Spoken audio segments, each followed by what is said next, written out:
जय Hind everyone. Last class में हमने इनफैक्ट कपल ऑफ क्लासेस में we try to cover Karl Marx major ideas. We started with his idea of alienation का idea आपको शायद थोड़ा अपील भी किया होगा, and that is one of the ideas of Karl Marx जिसको आप मल्टीपल जगहों पे यूज़ कर सकते हैं। आपके एस्से में वो यूज़ हो सकता है, फिलोसफिकल नेचर का उनका वो आइडिया था। उसके बाद हमने किया उनका idea of dialectics, idea of material, जो हमने हिस्टोरिसिज्म किया था, हिस्ट्री को वो कैसे देखते हैं कि मूवमेंट ऑफ मैटर है। फिर हमने किया idea of class war. Idea of class war भी बड़ा सिंपल सा आइडिया है और इम्पॉर्टेंट है।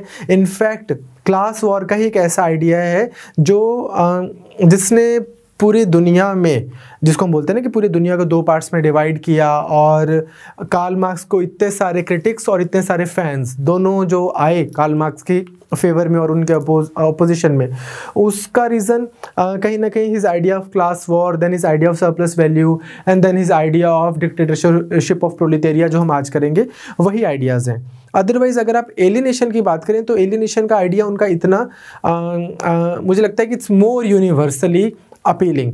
कोई भी पर्सन जो कैपिटलिज्म को सपोर्ट कर रहा है समवेयर, वो भी उनके आइडिया ऑफ एलिनेशन से रेजोनेट कर पाएगा। आज की डेट में क्या हो गया है ना कि आज की डेट में वर्किंग कंडीशंस बहुत डिफरेंट हैं, स्पेशली शहरों में और स्पेशली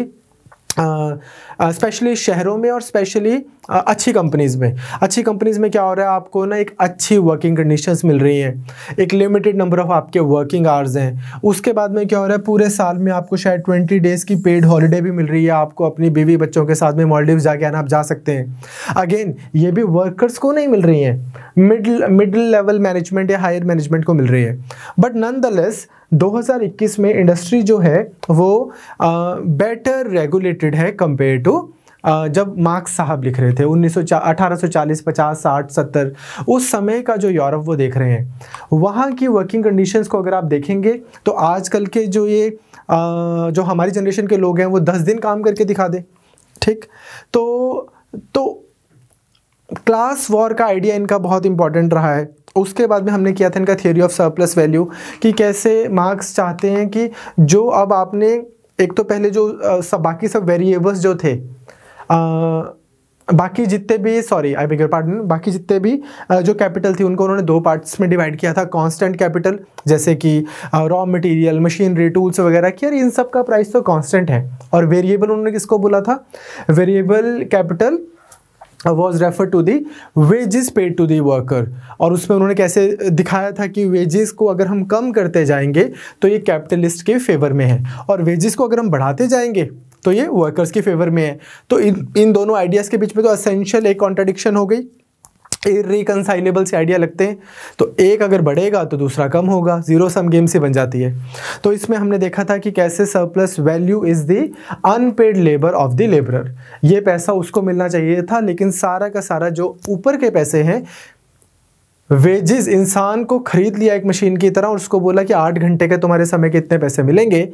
और उसके बाद में क्या किया, उसके बाद में ऊपर के जितने भी पैसे थे वो सारे के सारे अप्रोप्रिएट कर लिए कैपिटलिस्ट ने। तो इस आइडिया को भी हमने लास्ट क्लास में बहुत डिटेल में देखा था।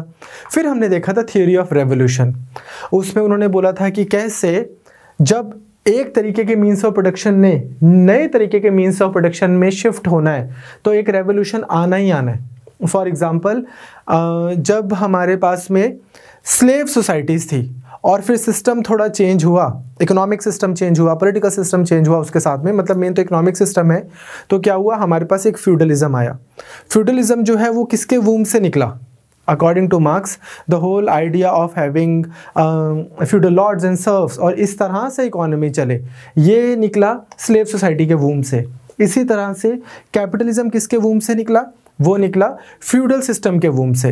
लेकिन मार्क्स यहाँ पे एक चीज़ पॉइंट आउट करते हैं, वो बोलते हैं थ्रू आउट हिस्ट्री एक चीज़ हुई है, जो मैं आपको फ्यूडलिज्म के एग्जांपल से समझा रहा हूँ, पर उन्होंने बोला कि थ्रू आउट हिस्ट्री एक चीज़ हुई है कि कुछ फ्यूडल लॉर्ड्स थे, लेट्स से 10 फ्यूडल लॉर्ड्स हैं और 10,000 जो हैं वो वर्कर्स हैं। एक फ्यूडल लॉर्ड के पास में हज़ार लोग काम कर रहे हैं, ठीक। अब क्या हो गया, ऐसा सिस्टम एक था, उसमें क्या हुआ कि एक माइनॉरिटी ऑफ लोग थे ये माइनॉरिटी लोग कौन है? जिनके पास आइडियाज़ हैं, जो थोड़ा रिस्क लेना चाहते हैं, लेकिन इनको लगता है कि यार ना तो हमारे पास प्राइवेट प्रॉपर्टी है क्योंकि प्रॉपर्टी तो फ्यूडल लॉर्ड की है, ना हमारे पास कैपिटल है क्योंकि कैपिटल तो फ्यूडल लॉर्ड के पास में है, लेकिन अगर हमारे पास में प्राइवेट प्रॉपर्टी हो और सरकार का कंट्रोल हमारे ऊपर कम हो तो हम क्या करें? बहुत पैसा कमा लें अपनी हिम्मत से, अपनी रिस्क टेकिंग कैपेबिलिटीज से, अपनी एंटरप्राइजिंग स्किल से, एंटरप्रेन्योरशिप का जो मेरा एप्टीट्यूड है उससे हम बहुत पैसा कमा लें। तो एक माइनॉरिटी जो है एक रेवोल्यूशन लेके आई, जिसको हम किस चीज़ का नाम दे रहे हैं? कैपिटलिज्म का। तो बोलते कि इस तरह से स्लेव सोसाइटी से हमारे पास में आई फ्यूडल सोसाइटीज़, फ्यूडल सोसाइटी से हमारे पास आई कैपिटलिस्ट सोसाइटी। तो इस तरह से, लेकिन कैपिटलिस्ट सोसाइटी में भी क्या हो गया? ये बन गए capitalist and then you have workers. लेकिन मार्क्स साहब ने एक बात बोली थी, अगर आपको लास्ट क्लास से याद हो, कि अभी तक जितने भी इस तरह के रेवोल्यूशन आए हैं, अब इसी रेवोल्यूशन को अगर हम देखें from feudalism to capitalism, the revolution was brought about by a minority and it was in the interest of the minority. Therefore human emancipation, overall जो एक ये निज़ाम बन पाता, ये सोसाइटी बन पाती कि जहाँ पर मैं बोलता कि इंसान फ्री है, इंसान के पास फ्रीडम है, उसको जो उसका मन करेगा, जो उसकी मर्जी होगी वो वैसे काम कर सकता है, उस तरह से रह सकता है, ये चीज़ पॉसिबल नहीं हो पा रही। तो मार्क्स साहब बोलते हैं कि लेकिन अब क्या हो गया है कि कैपिटलिज्म निकला इसी के वूम से है, लेकिन अब इससे आगे जो है वो क्या आएगा? सोशलिज्म आएगा। सोशलिज्म का मतलब क्या है उस पर हम थोड़ी देर में बात करते हैं, बट इनका मतलब क्या है कि अब सोशलिज्म इज़ द नेक्स्ट, मतलब रेवोल्यूशन जो आना है वो इसी वजह से आना है क्योंकि अब आपको डिक्टेटरशिप ऑफ प्रोलेटेरिया आएगी। उसी आइडिया में हमने, रेवोल्यूशन के आइडिया में एक और बात की थी, वो ये कि क्या सिर्फ कैपिटलिज्म के हो जाने से, अगर कैपिटलिज्म अपने पिनकल पर है, अगर कैपिटलिज्म अपनी चरम सीमा पर है, तो क्या बस ऐसा हो जाने से रेवोल्यूशन आ जाएगा अगर कैपिटलिस्ट हैं और वर्कर्स हैं? तो नहीं, इसमें एक और चीज़, ह्यूमन एलिमेंट भी इन्वॉल्व है। क्या है कि जब ये जो वर्कर है, जब कैपिटलिज्म अपने पिनेकल पर होगा तो ये worker would be reduced, would be degraded to the status of a mere object. जैसे भाई 10 मशीन्स और पड़ी हैं इस इंडस्ट्री में, ऐसे 2 बच्चे बैठे हुए हैं, वो काम करी जा रहे हैं, उनको बोला है बस आपने सारा दिन यूँ बोरियों के ऊपर लेट्स से आपको धागा लगाते रहना और उसको बंद करते रहना है, तो उनको वो बस पैकिंग का काम कर रहे हैं, वो कुछ भी नहीं कर सकता। उसको सिर्फ यही करना है कि सुबह से लेकर शाम तक उसको 500-700 जितने भी बैग्स, बोरियां जो उसको पैक करनी है, बस उसको इस तरह से मशीन चलाते रहना है, आगे करते रहना है, चलाते रहना है, आगे करते रहना है। और अगर मैं एक मशीन रख दूं जो ऑटोमेटिकली काम करती रहती है, तो सामने वो भी वैसे ही काम कर रही है, ये इंसान भी वैसे ही काम कर रहा है। Now this human being is degraded to a status of a mere object. शाम को इससे ये नहीं पूछा जाएगा कि तुझे बोरियां पैक करते हुए कैसा लगा, तेरा दिन कैसा गया, आज आपने कुछ नया क्या किया। आपका ह्यूमननेस जो है, आपके इमोशंस जो हैं या आपकी फीलिंग्स जो हैं, ये सब मैटर नहीं करती। मैटर क्या करता है कि आपने आज कितनी बोरियां पैक की, 200 बोरियां पैक की, आपको 250 करनी चाहिए थी। अगर आप 250 करेंगे तो जो ऊपर की एक्स्ट्रा 50 बोरियां कैपिटलिस्ट ने पैक करवा ली, वो उसकी सरप्लस वैल्यू वो और गेन करेगा। इस तरह की हमने बातें की थी। तो यहाँ पर एक जो बहुत फाइन बारीकी का कॉन्सेप्ट है वो ये है कि ऐसा होने से लेकिन कुछ नहीं हो जाएगा, ये वर्कर ही रहेगा अगर ऐसी सिचुएशन है। What will be the point when this worker will cease to be a commodity? What will be the point when this person will not be an object but will be an active agent? एक subject की तरह behave करेगा ये। जब इसको इस चीज़ की realisation होगी, इसको इस चीज़ की रियलाइजेशन होगी कि मैं तो यार एक मशीन बन के रह गया, मैं तो एक ऑब्जेक्ट हूँ। कॉन्शियसनेस, ठीक, कोई आपके साथ में बुरा बर्ताव कर रहा है और आप उनसे बहुत प्यार करते हैं, तो यही जो है पैटर्न ही चलता रहेगा। वो आपसे बुरा बर्ताव करते रहेंगे, आप प्यार करते रहोगे। वो तो जब आपको रियलाइजेशन होगी कि यार ये मुझे प्यार नहीं करता, फिर आपके सिचुएशन में चेंज आएगा। ठीक, हो सकता है कि कुछ महीने थोड़े बेटर हों, थोड़े सैड हों, थोड़े परेशानी वाले हों, बट एटलीस्ट ये रियलाइजेशन जो है this will help you to cease to stop being a commodity anymore, an object anymore, and you will become a subject. ये जो कॉन्शियसनेस है कि यार मैं एक वर्कर हूँ, मैं अपनी पावर, अपनी वर्क पावर से एक चीज़ में एक लोहे को एक रैक बनाता हूँ, मैं एक लकड़ को एक टेबल बना देता हूँ, मैं एक सिलिकॉन को एक और बाकी इस तरह की चीज़ों को मैं एक लैपटॉप की शेप दे देता हूँ, एक पीस ऑफ क्लॉथ को मैं कर्टन बना देता हूँ, बेडशीट बना देता हूँ। इस तरह की जब आपको रियलाइजेशन होगी तब ये रेवोल्यूशनरी कॉन्शियसनेस है पहली कि यार मैं कोई कमोडिटी नहीं हूँ। और अब दूसरी तो ये हो गई आपकी क्लास कॉन्शियसनेस होगी कि यार हम हैं भाई, हैव नॉट, ये मेरी क्लास है, this is what I do. अब इसके बाद में नेक्स्ट आपको क्या पता होना चाहिए, क्लास की तो अपनी पहले तो आपको आइडेंटिटी के बारे में क्लैरिटी हो, दूसरा फिर क्लास फॉर इटसेल्फ, अपनी क्लास के लिए अब मेरे को काम करना है। कोइंसिडेंटली ये क्लास जो है ये नंबर में भी सबसे ज़्यादा है, तो ऑब्वियसली अगर इस क्लास का उद्धार होगा तो ऑटोमेटिकली इंडिया का उद्धार, ऑटोमेटिकली सब लोगों का उद्धार होगा। इसका मैं आपको एक और एग्जांपल बताता हूँ। अभी जब आपका ये थॉट एंड थ्योरी खत्म हो जाएगा तो हम इंडियन गवर्नमेंट एंड पॉलिटिक्स करेंगे, और वो मैं सजेस्ट करता हूँ कि आपके जो भी फ्रेंड्स यूपीएससी की प्रिपरेशन कर रहे हैं और वो पीएसआई और ऑप्शनल नहीं है उनका, आप उनको भी गाइड करना कि वो लेक्चर्स देखें जो मैं इंडियन गवर्नमेंट एंड पॉलिटिक्स करवाऊँगा। मेरी स्ट्रॉन्ग कन्विक्शन है कि आपका GS2 पूरा का पूरा वहाँ पर आपके उन क्लासेस से कवर होगा।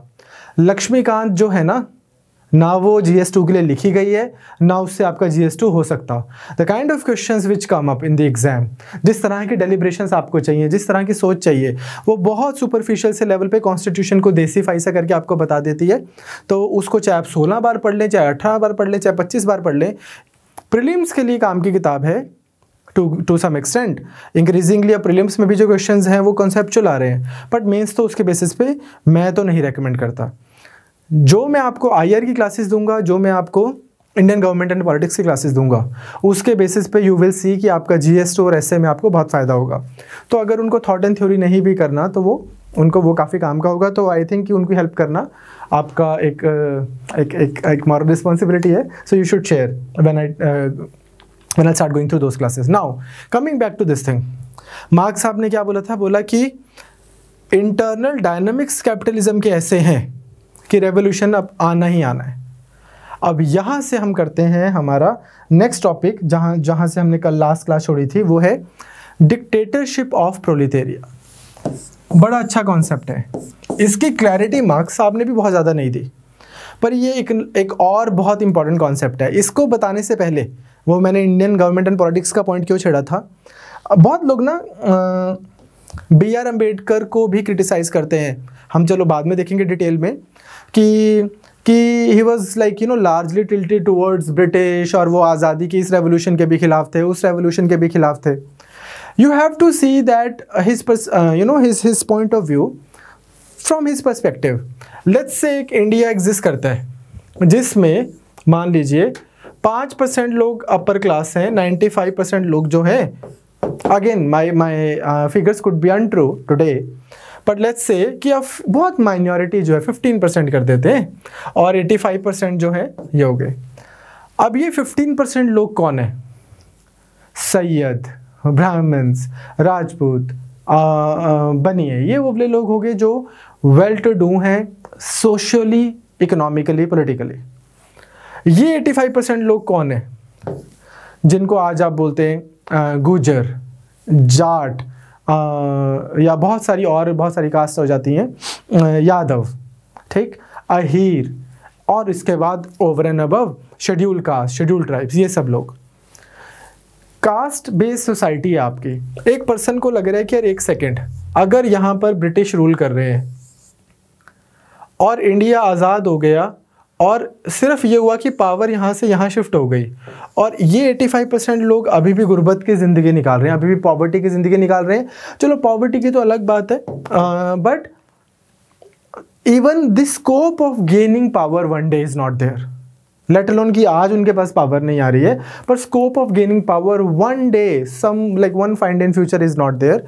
तो वो कैसी आज़ादी हम मतलब एक ज़मीन की आज़ादी थोड़ी करवानी है, कोई ज़मीन का केस थोड़ी चल रहा है कि यार हाँ कश्मीर से लेके कन्याकुमारी तक की ज़मीन का केस चल रहा है हमारा बॉम्बे उसके साथ, किंगडम ऑफ इंग्लैंड के साथ में, ब्रिटिश के साथ में, या कोई हवा पानी का केस थोड़ी है। लोगों की आज़ादी है ना।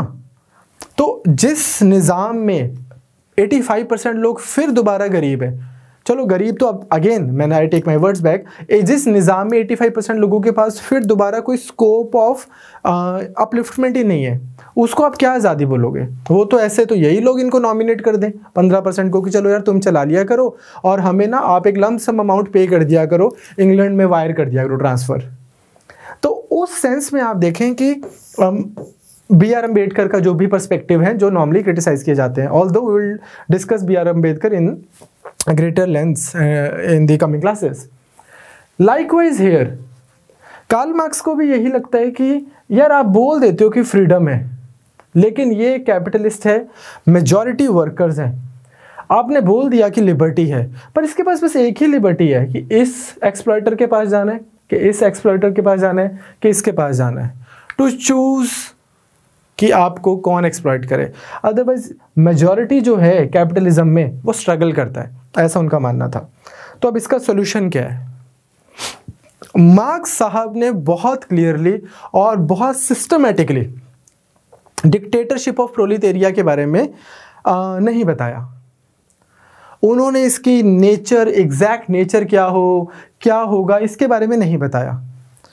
हुआ क्या है कि थोड़ा स्केच सा प्रोवाइड कर दिया है। उन्होंने कुछ लेटर्स लिखी थी 1852 में, जिसमें उन्होंने बोला था कि यार मैंने ना जो ये आइडिया ऑफ क्लासेस है, ये आइडिया ऑफ क्लास स्ट्रगल है, मैंने कोई डिस्कवर नहीं किया, it was there all this while.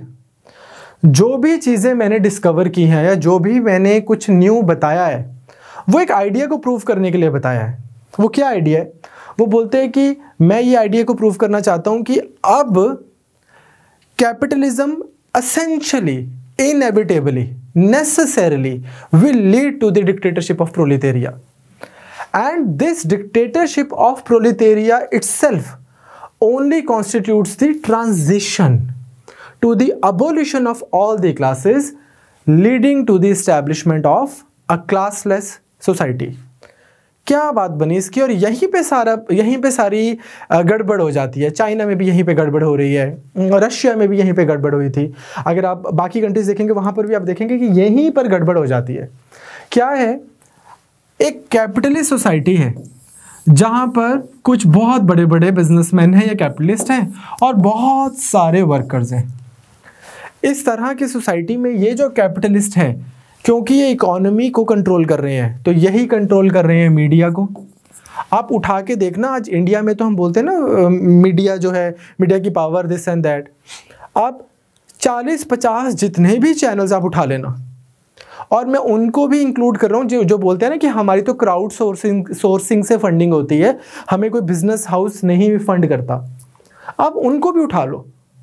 और ऑफ कोर्स जो the media that is shameless about it कि हाँ यार हम हैं भाई इस ग्रुप के, उनकी तो बात ही छोड़ दें।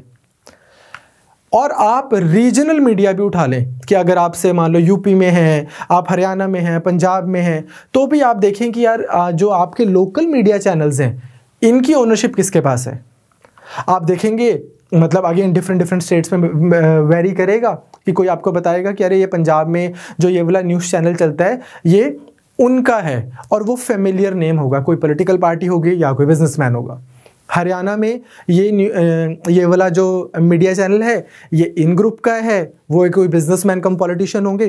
जैसे नवीन जिंदल जी का कई नाम लिया जाता है, कई बार किसी लिया जाता है। सिमिलरली ये वाला चैनल है ये इनका है, ये वाला चैनल है जो बादल्स का है, ये वाला channel, and then so on.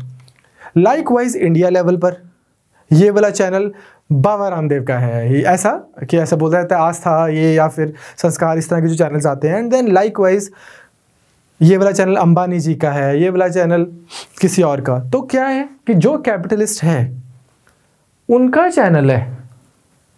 Channel है तो उनकी चलेगी। हाँ, थोड़ा थोड़ा हमें लेजिटिमेसी गेन करने के लिए बीच बीच में अपने वाले को भी डांट देना हल्का सा। तो जो कैपिटलिस्ट है उसके पास में मीडिया है, उसके पास में एनजीओ है, सिविल सोसाइटी है। एक दिन क्या होता है कि और ये सिर्फ अगेन आपको थोड़ा सा खुला दिमाग और बड़ा कलेजा करके सुननी है कुछ बातें। अब आगे इस मॉड्यूल में थोड़ा बड़ा दिल करके। एक चीज़ मैं और बता दूं कि जो मेरी क्लासेस होंगी पॉलिटिकल साइंस की, इसमें हम थोड़ा सा ट्राई करेंगे, ऑब्जेक्टिवली ट्राई करेंगे देखने की चीज़ें। ये कोई हेट पाकिस्तान क्लासेस नहीं है, ठीक। तो अब मेरा मानना ये है कि अगर all of a sudden Balochistan में इतनी सारी औरतें इकट्ठी हो जाती हैं और वो भूख हड़ताल से ही कर रही हैं against a particular something going on in Pakistan, तो कुछ ना कुछ कोई मशीनरी है जो काम कर रही है उनको मोबिलाइज करने के लिए। और वो पाकिस्तान में क्यों हो रही है, कैसे हो रही है, वो नहीं मुझे पता, पर एक मशीनरी काम करती है।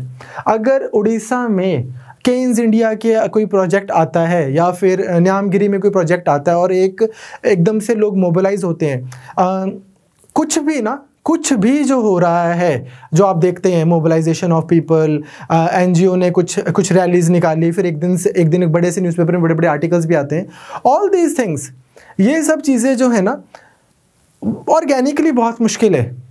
नथिंग इज़ अनऑर्गेनाइज्ड, हमारे सब कॉन्टिनेंट में भी और कहीं पर भी। और अनऑर्गेनाइज कुछ नहीं होता है, बस आपको इंप्रेशन मिल जाता है कि अनऑर्गेनाइज्ड है। प्रॉपर किसी ने कुछ डिसाइड किया है, एक सिस्टमेटिक तरीके से फंडिंग हुई है, सिस्टमेटिक तरीके से काम हुआ है, मशीनरी काम कर रही है ग्राउंड पर। और वो काम कब करेगी? जब कोई उनको पैसे देगा, ठीक। तो वो भी कार्ल मार्क्स के हिसाब से कोई कवर कर रहा है एनजीओज को। जो आपके स्कूल्स हैं वो कुछ पढ़ा रहे हैं, वही क्यों पढ़ा रहे हैं? अगर नॉलेज इतनी ही ऑब्जेक्टिव है तो बांग्लादेश, पाकिस्तान और इंडिया में एग्जैक्टली सेम हिस्ट्री और पॉलिटिक्स क्यों नहीं पढ़ा दी जाती? सेम नैरेटिव्स क्यों नहीं पढ़ा दिए जाते? इकोनॉमी की जो कॉमन सेंस है जो आपकी कंट्री में, वो चाइना में क्यों नहीं पढ़ा दी जाती? क्योंकि जो कंट्रोल कर रहा है उसने किसी चीज़ को जस्टिफाई करना है, जिसने उस चीज़ को जस्टिफाई करना है उसने उस तरह से ही स्कूल्स का करिकुलम डिज़ाइन करना है, उन्हीं तरह से सिस्टम चलेगा। अब आप खुद सोचें कि अगर हम इस कंट्री में, इंडिया में या अमेरिका में, बचपन से बच्चों को स्कूल में ये पढ़ाना शुरू कर दें कि कम्युनिज्म ही तो लेके आना है और कैपिटलिस्ट तो सबसे बड़े मतलब जिसको बोलते हैं ना कि अमरीश पुरी तो कैपिटलिस्ट ही हैं, तो क्या होगा? ऑटोमेटिकली आपके बच्चे 12वीं करने के बाद रेवोल्यूशनरी बनेंगे। लेकिन आपको उनको क्या समझाना है कि हाँ यार, सोशलिज्म भी अच्छा होता है लेकिन उसकी कुछ डेफिशिएंसीज होती हैं, कैपिटलिज्म भी अच्छा होता है लेकिन उसकी कुछ डेफिशिएंसीज होती हैं, but free market economy is making more sense. वही आप चाइना में चले जाओगे तो they will teach their kids differently. तो again, whoever is controlling the economy will control what's being taught to you. Whoever is controlling the economy will control your self help groups का क्या system है, NGOs का क्या system है, media कैसे काम करेगा, hate to set even religion कैसे चलेगा। Now I am talking about politico religion की, किस तरह से वो आपका रिलीजन काम करेगा। आप देखें कि इंक्रीजिंगली चलो अब इसमें मैं ज़्यादा इलेबरेट आज नहीं करूँगा, सम अदर डे, बट या रिलीजियस इंस्टीट्यूशंस आपके मंदिर, मस्जिद, गुरुद्वारे, यहाँ पर भी आप देखेंगे कि बहुत ज़्यादा पॉलिटिकल इंटरवेंशन मिलेगी आपको। और वो पॉलिटिकल इंटरवेंशन जो है पॉलिटिक्स के रिलीजन में इंटरवेंशन है, और जो पॉलिटिक्स है उसको चला रहे हैं कैपिटलिस्ट, तो ऑफ कोर्स इनडायरेक्टली आप वो भी देखेंगे। तो मार्क्स साहब बोल रहे हैं कि इस तरह से कैपिटलिज्म आ गया है। अब डिक्टेटरशिप ऑफ प्रोलेटेरिया क्या बोल रही है? वो बोल रही है कि देखो ये कैपिटलिस्ट हो गया हमारे पास, ये बहुत सारे वर्कर्स हो गए और इनका जो इंटरेस्ट है वो एसेंशियली, इसके अंदर कॉन्ट्रडिक्शंस इतनी है, इतनी ज़्यादा वेल्थ अक्यूमुलेशन इधर होती जाएगी और यहाँ पर नहीं होगी और इवेंचुअली रेवोल्यूशन आना ही आना है। लेकिन क्या होगा रेवोल्यूशन में? ये सारे वर्कर्स इकट्ठे हो जाएंगे और जैसे मैंने लास्ट क्लास में बोला था, forceful overthrow of this capitalist system. Marks साहब ये नहीं बोल रहे हैं कि काम करो, वर्कर्स को प्राइवेट प्रॉपर्टी दे दो, इनके पास प्राइवेट प्रॉपर्टी नहीं है तो इनके पास सारी प्रॉपर्टी है तो इनकी प्रॉपर्टी इनके नाम कर दो, प्राइवेट प्रॉपर्टी कर दो। नहीं, मलकियत जो है उसकी प्राइवेटाइजेशन, उसकी बात नहीं हो रही है। बात किस चीज़ की हो रही है कि प्राइवेट होना ही नहीं चाहिए सिस्टम। ये नहीं बात हो रही है यहाँ पर कि अच्छा इनको, मतलब जैसे अकॉर्डिंग टू, मतलब उनके हिसाब से 2 wrongs won't do 1 good। तो होगा क्या? Forceful overthrow of this state. ये जो सरकार बनी हुई है, जो कैपिटलिस्ट ने बनवाई हुई है, कैपिटलिस्ट के साथ बनी हुई है, इसको हमने ओवरथ्रो करना है फोर्स के साथ में, और बंदूक यूज़ करनी होती है, इतनी टेंशन नहीं लेनी होती। अब बनाई है किसी ने, ये चीज़ बनाई है तो यूज़ करने के लिए बनाई है, ऐसा बहुत सारे मार्क्सिस्ट और माओइस्ट ये सब आपको बताएंगे। जब आपने फोर्सफुल ओवरथ्रो कर दिया, अब क्या हो गया? अब सरकार किसकी है? वर्कर्स की सरकार है। ये जो वर्कर्स की सरकार है, इनकी चल रही है अब डिक्टेटरशिप। ये अपने हिसाब से चला रहे हैं सरकार। ये जो चीज़ है, अब है तो एक तरह की डिक्टेटरशिप कि सारी चीज़ें अपने कंट्रोल में कर लिए सारे। आपको पता लगा कि ये 5 रिफाइनरीज थी किसी कंट्री में, चलो जी ये भी अब सरकार की हो गई। ये इंडस्ट्रीज थी, ये भी सरकार की हो गई। ये 50 बैंक्स थे प्राइवेट, ये भी सरकार के हो गए। ये FMCG fast moving consumer goods की 50 कंपनीज थी कंट्री में, चलो जी ये भी सरकार की होगी। और जो लोग अभी काम कर रहे थे उनको बोला कि बस अब आप इसको छोड़ दो, सरकार चलाएगी। जो रेजिस्ट करेगा उसको मार दो, जो नहीं मानेगा उसको भगा दो, मार दो। एंड देन एक तरह से वर्कर्स की पूरी कॉमरेड्स हो जाओ इकट्ठे, और हमने लेके आनी है अब एक डिक्टेटरशिप ऑफ प्रोलिटेरिया, वर्कर्स की। जब ये हो गया तो इस चीज़ को, इस आइडिया को वो क्या बोल रहे हैं कि अब जो सरकार बनी, ये बनी सोशलिस्ट सरकार। अब जब चीजें, जब प्राइवेट ओनरशिप नहीं है, अब है क्या है? State ownership. क्या नहीं है? प्राइवेट ओनरशिप जो कैपिटलिज्म में थी। क्या है? State ownership. इस चीज को हम बोल रहे हैं इंटरमीडिएट पॉइंट और अ ट्रांजिशन फेज। एक मार्क्स ने critique of the Gotha programme में उन्होंने फर्दर क्लैरिफाई किया। वो बोलते हैं कि कैपिटलिज्म से कम्युनिज्म में, ये आपको ध्यान से समझना है, the critique of the Gotha programme में कार्ल मार्क्स क्लियर करते हैं कि यार सुनो, कैपिटलिज्म से, या मैं एक नए पेज पे बनाता हूं, कैपिटलिज्म से कम्युनिज्म में आने के लिए जो ट्रांजिशन है, so in the critique of the Gotha programme Marx clarifies that between this capitalism and communism lies a period of revolutionary transformation. ये वही रेवोल्यूशनरी ट्रांसफॉर्मेशन है जब workers of the world have actually united and they have captured the means of production के ऊपर उनका पूरा control है। Production कौन कर रहे हैं? वर्कर्स कर रहे हैं। कंट्रोल कौन कर रहे हैं? वर्कर्स कर रहे हैं। इंडस्ट्री किसके कंट्रोल में है? वर्कर्स के। बैंकिंग वर्कर्स के। सरकार वर्कर्स के। सब कुछ वर्कर्स का। ये जो ट्रांजिशन का फेस है बिटवीन कैपिटलिज्म एंड कम्युनिज्म, ये क्या है? सोशलिज्म। अब एक वर्कर्स की बन गई सरकार। पॉलिटिकल स्फीयर में क्या होगा? अगर तो मैं बात करूं पॉलिटिकल सेंस में, इसको हम क्या बोलेंगे? Dictatorship of प्रोलिटेरिया। वर्कर्स क्या? एक हुकूमत। फर्स्ट स्टेप में क्या होगा? जो in the first step in the revolution of the working class which will raise the proletariat to the position of ruling class. आज तक ये बेचारे सिर्फ रूल्ड रहे थे, जो इधर आए हैं। आज तक ये जो वर्कर्स थे, ये कौन थे? रूल्ड लोग थे, नीचे वाले लोग, जिनके लिए कायदे कानून, नियम कानून बनाए जाते थे, और इन्होंने सिर्फ सहा है। लेकिन आज ये कौन बन गए? डिक्टेटर्स बन गए। अब ये जो सरकार चलाएंगे, ये किस हिसाब से चलाएंगे? ऑफ कोर्स क्योंकि ये उधर से आ रहे हैं, इनके अंदर क्लास कॉन्शियसनेस है, class in itself and class for itself. क्योंकि इनमें क्लास कॉन्शियसनेस है, तो ये अपने लोगों के हिसाब से सरकार बनाएंगे। इनके लिए equality, freedom, no immediate requirement of work, ऐसे वाली चीज़ें इनके लिए बहुत इंपॉर्टेंट होंगी।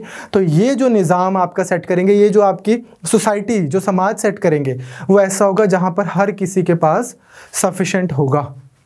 हर किसी को भी इमीडिएट वर्क की ज़रूरत नहीं होगी कि यार how am I going to put food on my table. घर पे बच्चे भूखे मर रहे हैं, वाइफ के पास में कपड़े नहीं है, खाना नहीं है, मेरे पास खुद के पास में खाना नहीं है, तो चलो जो भी हो, मरूँ, जो भी करूँ, काम करने जाऊँ। मार्क्स का जो व्यू है वो है कि during the dictatorship of proletariat there will be a regime in which proletariat will control the state power. ये आपको समझना है।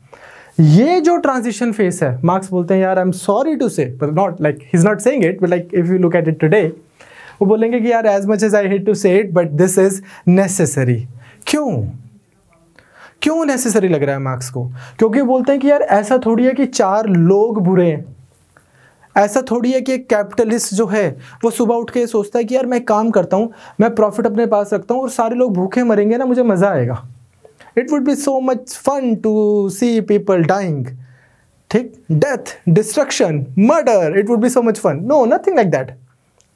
वो बोल रहे हैं कि कैपिटलिस्ट सोसाइटी, इसका स्ट्रक्चर ही ऐसा है कि अगर आप इसको स्ट्रक्चर से प्रॉपर इसका ढांचा नहीं हटाओगे ना, जब तक आप इसका पूरा ढांचा रिमूव नहीं करोगे, whole social and political order of the capitalist society, unless आप इसको पूरे को डिस्ट्रक्शन करो, आप जो आपका इवेंचुअली जो आप अचीव करना चाह रहे हो वो नहीं होगा। क्यों? क्योंकि उनके हिसाब से जो सरकार है, पावर में जो बैठे हैं, ये कौन है, ये क्या है, या as an instrument, not like कि ये किसी पर्सन पे तंज नहीं है कि मोदी जी ऐसे हैं या मनमोहन सिंह जी ऐसे हैं या डोनाल्ड ट्रंप ऐसे है या बाइडेन ऐसे है या इमरान खान ऐसे हैं। स्ट्रक्चरली उनके हिसाब से जो सरकार है वो इंस्ट्रूमेंट है, एक उपकरण जिसको हम बोलते हैं आई थिंक हिंदी में, ठीक, एक इंस्ट्रूमेंट है, एक जो भी आप इसको बोल दो, आप I don't know, like I think उपकरण ही बोलते होंगे हिंदी में, कि एक इंस्ट्रूमेंट है जिसके थ्रू कैपिटलिज्म जो है वो परपेचुएट भी करता है, फ्लरिश भी करता है।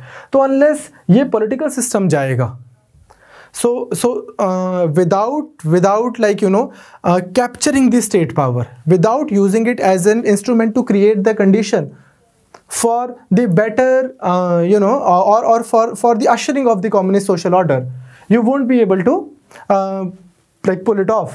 तो उनके हिसाब से ऐसा है, मार्क्स के हिसाब से हमें क्या करना है, वर्कर्स को ही पूरी पॉलिटिकल पावर भी ले लेनी है, गेन भी कर लेनी है। अब ये जो सरकार है वर्कर्स की है, जैसे कि लेनिन ने बनाई थी यूएसएसआर में, जैसे कि चाइना क्लेम करता है कि उनके वहाँ पे है। अब क्या करना है इसके बाद में, अब सब में बिल्कुल बराबरी से बढ़िया तरीके से आपने रिसोर्सेज को रिडिस्ट्रीब्यूट कर देना है और हमारे पास आ जाएगी एक क्लासलेस सोसाइटी। कोई क्लास नहीं है। अब आपने ये तो किया नहीं कि अब वर्कर्स ने सारी प्रॉपर्टी अपने पास रख ली और अब कैपिटलिस्ट भूखा है, अब वो हो गया हैव नॉट और ये हो गया हैव, बात तो फिर वही बनी। प्रॉब्लम किसी पर्सन से थोड़ी है, प्रॉब्लम तो स्ट्रक्चर से है। तो ये क्या बोलते हैं, आपको ये ध्यान रखना है कि जो मार्क्स के पॉइंट ऑफ व्यू से अगर हम देखें तो कैपिटलिज्म है और इवेंचुअल गोल है हमारा कम्युनिज्म। इसके ऊपर मैं अभी बात करूंगा, vision of a communist society. लेकिन इनएविटेबल नेसेसरी ट्रांजिशन पॉइंट क्या है, सोशलिज्म। मार्क्स के हिसाब से सोशलिज्म वाली कौन सी स्टेट है जहां पर वर्कर्स के पास सारी पावर है, वर्कर्स ऑफ द जो डिक्टेटरशिप ऑफ द प्रोलेटेरिया है। अब हमारा नेक्स्ट कॉन्सेप्ट आता है vision of a communist society. Marks का कम्युनिज्म को लेकर क्या विचार था, वो क्या उनके व्यूज थे। If you remember we in the beginning discuss communism when we were covering western political thought में एंशिएंट ग्रीक पॉलिटिकल थॉट।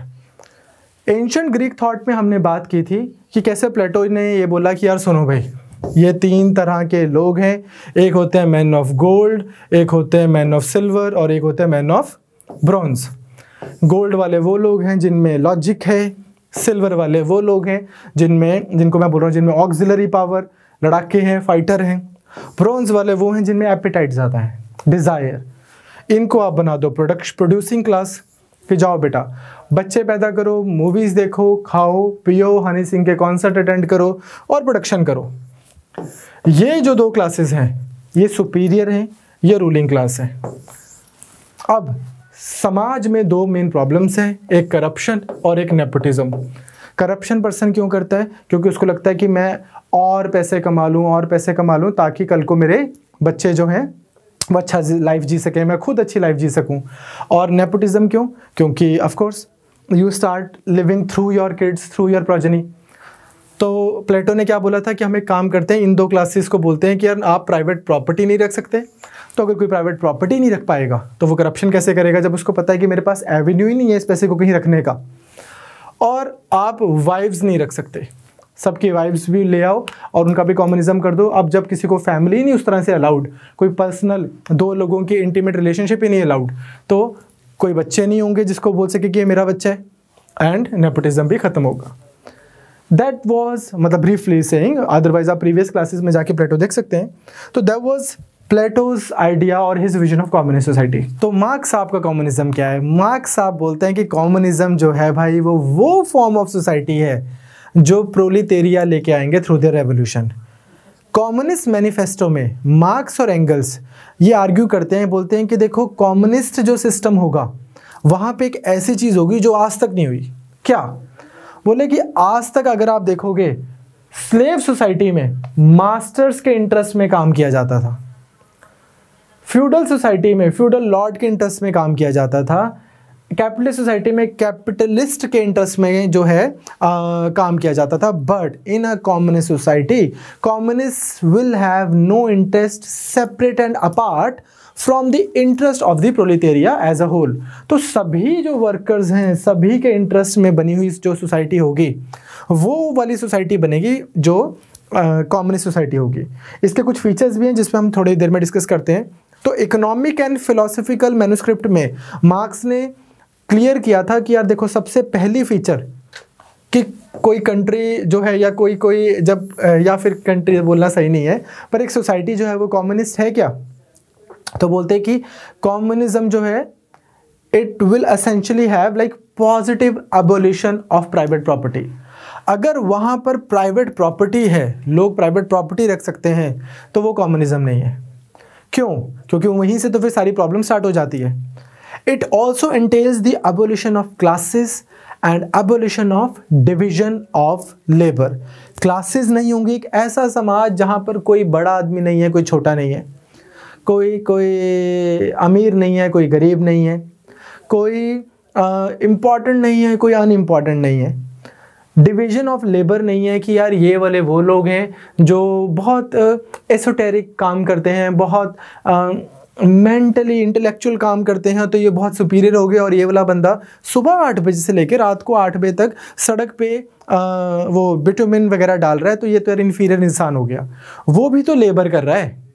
तो आप देख सकते हैं कि बड़े रोमांटिक सी बातें कर रहे हैं मार्क्स साहब, ठीक। इंडिया के कॉन्टेक्स्ट में अगर आप देखें तो it also एंटेल्स abolition of classes, abolition of division of labour. Economic terms में अगर हम बात करें तो फिर प्रोडक्शन कैसे होगी साहब, तो बोलते हैं it will be a society of associated producers. एक तो वैसे ही आने वाले टाइम में उनको लग रहा है कि साइंस ऐसी हो रही है कि आपके पास सरप्लस होगा, सब सरप्लस जो है प्रोडक्शन होगी। और अगेन मैंने आपको पहले भी बताया था कि मार्क्स ने ये नहीं बोला कि लेबर डिसअपीयर हो जाएगी। भाई काम तो करना ही है, काम तो उधर भी करना होगा कम्युनिस्ट सोसाइटी में, पर उस तरह से नहीं करना होगा जैसे कैपिटलिस्ट सोसाइटी में करना होता है। मार्क्स की जो है ना वो लव मैरिज है, ये वाली जो है ये थोड़ी अरेंज मैरिज है कि यार कर बस, ठीक। वहाँ पर क्या है कि आप अपनी मर्जी से काम कर रहे हो, आपका मन कर रहा है आज कि यार मुझे ना फर्नीचर बनाना है, तो आप फर्नीचर वाली मार्केट में जाके काम कर रहे हो। आपको लगता नहीं यार furniture is not coming to me naturally, मैं तो कारपेट्स की इंडस्ट्री में काम करना चाहता हूँ, आप वहाँ जाके काम कर रहे हो। आपको लगता नहीं मैं पेंटर बहुत अच्छा हूँ, आप पेंटिंग का काम करते हो विदाउट बीइंग अ पेंटर और like whatever the people who work in the carpenter industry are called that और अ कारपेंटर। सो आप किसी भी एक चीज़ में बस बंधे नहीं हो कि बस वही सुबह से शाम तक करते रहो, नहीं तो आपको खाना नहीं मिलेगा। तो यूनिवर्सल इंटरेस्ट सब लोगों का रखा जाएगा ख्याल, प्राइवेट प्रॉपर्टी नहीं होगी, क्लासेस नहीं होगी, डिवीजन ऑफ लेबर नहीं होगी। ये तो हो गया थोड़ा इकोनॉमिक सेंस में। पॉलिटिकल सेंस में क्या है, यूनिवर्सल इंटरेस्ट का ख्याल रखा जा रहा है, ना कि किसी एक क्लास का इंटरेस्ट का ख्याल रखा जा रहा है। इसमें भी मार्क्स ना क्या बोलते हैं कैपिटलिज्म में जो सरकारें आपको दिख रही हैं ये कौन है, ये बोलते हैं ये है मैनेजिंग कमेटी। बोलते हैं इनको ज़्यादा सीरियसली नहीं लेना आपने कि अरे ये तो सरकार है और सबके लोगों के लिए काम कर रही है ना, ये है मैनेजिंग कमेटी।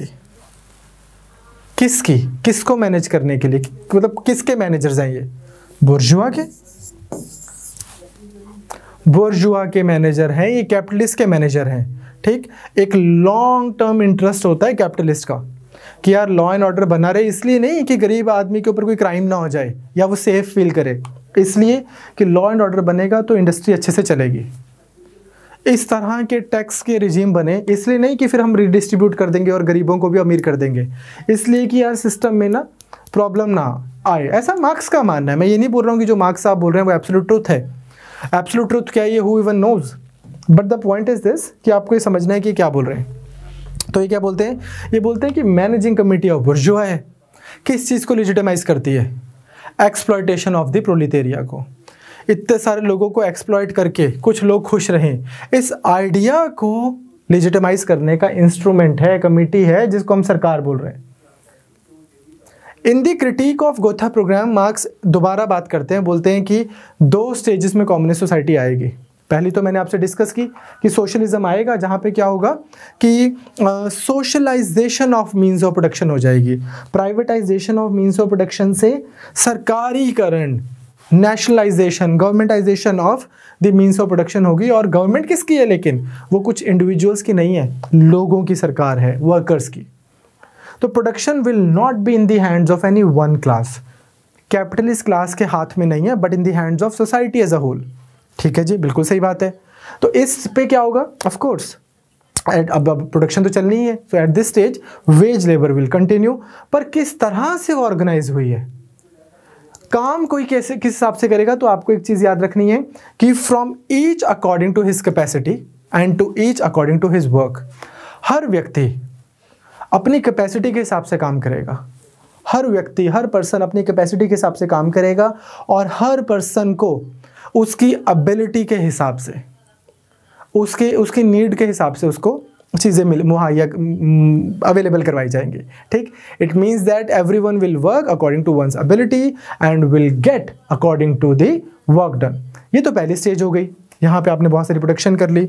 सेकेंड स्टेज में क्या होगा फिर, बोलते second and the final stage जो है कम्युनिज्म की, यहाँ पे हम इंश्योर करेंगे कि बस प्राइवेट प्रॉपर्टी नहीं है, क्लासेस नहीं है, लोगों को मर मर के काम नहीं करना पड़ रहा, बिल्कुल डिवीजन ऑफ लेबर खत्म हो चुकी है, और एक क्लास लेस सोसाइटी बन गई है, स्टेटलेस सोसाइटी बन गई है, जहाँ पर गवर्नमेंट ऑफ मैन, कुछ लोगों की जो सरकार है वो रिप्लेस होगी किस चीज़ से, बाय एडमिनिस्ट्रेशन ऑफ थिंग्स। कि आपने क्या किया, आपने कुछ बॉडीज़ बना रखी हैं, वो देख लेती हैं कि सब चीज़ें ठीक से चल रही हैं कि नहीं चल रही, सब बढ़िया चल रहा है। एक यूटोपियन सा आइडिया, जहाँ पर हम क्या बोल रहे हैं कि a man, it will be a return of man to himself. इंसान क्या था, हम इसलिए थोड़ी पैदा हुए थे कि एक दिन, इंसान इसलिए नहीं पैदा हुआ था कि वो 13-14 साल का होके एक लोहे की फैक्ट्री में चला गया और पूरी ज़िंदगी एक भट्टी के सामने अपना गैल्वनाइजेशन करता रहा, जिंक चढ़ाता रहा लोहे के ऊपर, गैल्वनाइजेशन करता रहा, फिर 45-50 साल का हो गया तो इनहेल कर गया बहुत सारा जिंक विंक और मर गया। इसलिए थोड़ी इतनी बड़ी क्रिएशन हुई होगी ह्यूमन बींग्स की। तो ह्यूमन बींग्स को बहुत हाई लेवल पे मतलब रख रहे हैं मार्क्स साहब उस सेंस में देखे तो बोलते हैं कि अब क्या होगा, अब आप रियली ह्यूमन बींग की तरह फील करेंगे। कम्युनिज्म जो है ये फाइनल जिसको बोलते हैं ना solution to the conflict between existence and essence, objectification and self affirmation, मेरी फ्रीडम और मेरी नेसेसिटी, एक इंडिविजुअल और स्पीशीज, इन सब में जो कॉन्फ्लिक्ट चले आ रहे हैं, सब कॉन्फ्लिक्ट्स का अंत होगा, एकदम मस्त रहा करेंगे सब लोग। आइडिया तो सुनने में बहुत अच्छा लग रहा है कि यार अगर ऐसा कुछ हो जाए कि किसी को काम करने की जरूरत इस वजह से नहीं है because eventually I need money या ब्रदर मनी, ये प्रॉब्लम अगर नहीं है तो बहुत बढ़िया चीज़ है।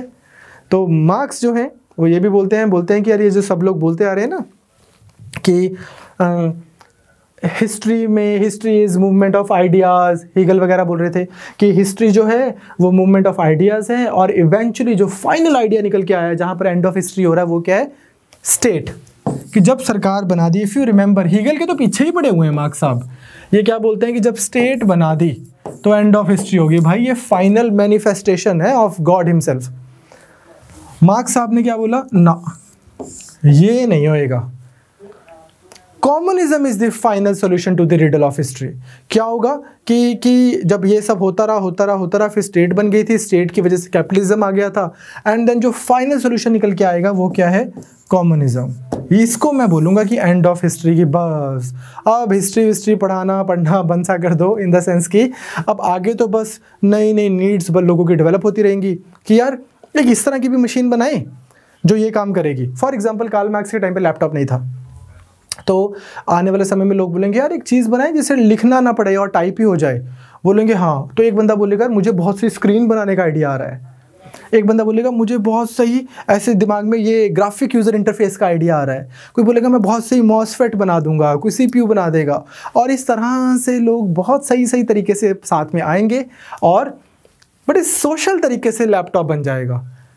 वैसे नहीं बनेगा जैसे बना है कि एक कैपिटलिस्ट आ जाएगा जी स्टीव जॉब्स, और एक दूसरा कैपिटलिस्ट आ जाएगा बिल गेट्स, और उसको होगा कि मैं कुछ ऐसा प्रोडक्ट बना दूं, मैं ऐसा प्रोडक्ट बना दूं, वो लोगों से काम करवा रहा है, वो सारे इतने सारे पैसे इकट्ठे कर लिए कि हम R&D में लगाएंगे, उन्होंने इतने पैसे इकट्ठे कर लिए, and the way you actually have laptops. ऐसा नहीं होगा। तो उनके हिसाब से, मार्क्स के हिसाब से क्या होगा कि हिस्ट्री बस इस तरह से चलती रहेगी, एंड इवेंचुअली सोशल जो डिवीजन ऑफ लेबर है वो भी डिसअपीयर हो जाएगी। And then if you remember that statement, वो दिन आएगा when it will be possible for a man to do one thing today and another thing tomorrow, to hunt in the morning, to fish in the afternoon, to rear cattle in the evening, and to criticize after dinner without becoming a hunter, a fisherman, a shepherd or a critic। मस्त रहेगा बंदा, ठीक।